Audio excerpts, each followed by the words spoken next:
So it's not bug-mixed following, they don't work very well, did it? So nanotubes. Nanotubes, I was going to say, yeah, because that would probably support It'll be it stronger. Yeah. I mean, you can make the cruise liner lighter somehow. Like We could, or we could make you heavier. Oh yeah, well, Ferrero Rochers are good. Yeah? Yeah, I eat loads of those, they get really heavy, we should get on buying them. Yeah, okay. Alright, Okay. good, yeah. Okay. So, we're still on We inequalities. haven't left them yet, sadly, and now we have crafts. We love crafts anyway.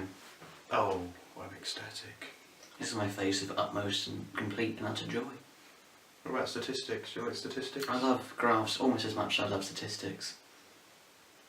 So let's get on with it. Fun fact, 11 out of 10 people that understand statistics. It's true. So, Here's a graph.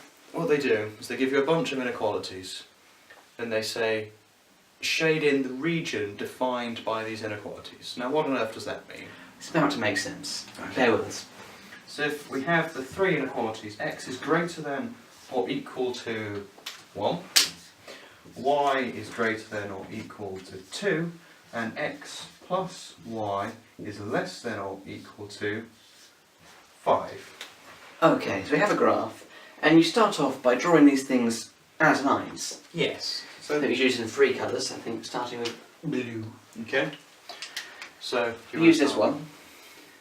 So as it's greater than or equal to 1, you go to a graph, a line at x equals 1, which is here. That's what x equals 1 means is a line. It's just where it's 1, it just goes vertically up. Yep.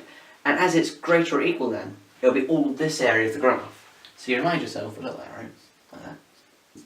Yep. Your shading region is going to be on this side somewhere. Okay. So, next colour, green.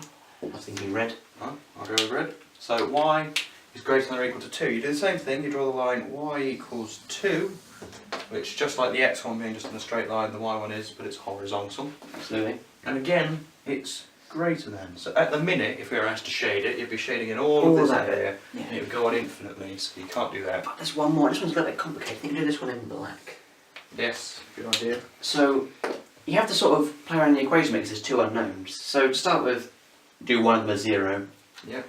So the other one must be 5. So if x is 0, y is 5. So you can plot that. That'll be a point. Then if x is 1, you're going to then take the 1 over that side. Yeah, so y is 4. So that is... So it becomes there. And you can see that this will become a diagonal line. I'll draw on a few more points just so I can join the dots a little better. Alright. Just...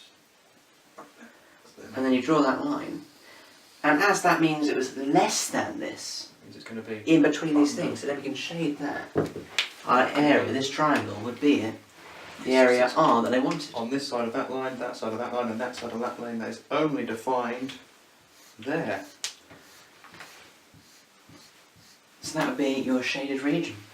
They don't ask that in many ways. No. It's pretty much just that. Yep. The hardest thing you do is when we plot the points. That's the hard bit. They might get you to that for all of them. Yep. But it doesn't come up very often. It doesn't, no. But it's B to A grade questions, and this is it, we've covered it, doesn't get any harder. Ta-da! So, Ferrero Rocher? Yeah, I think you got a good deal of them in Tesco's at the moment. Do Tesco's happen to sell those carbon things? I think so.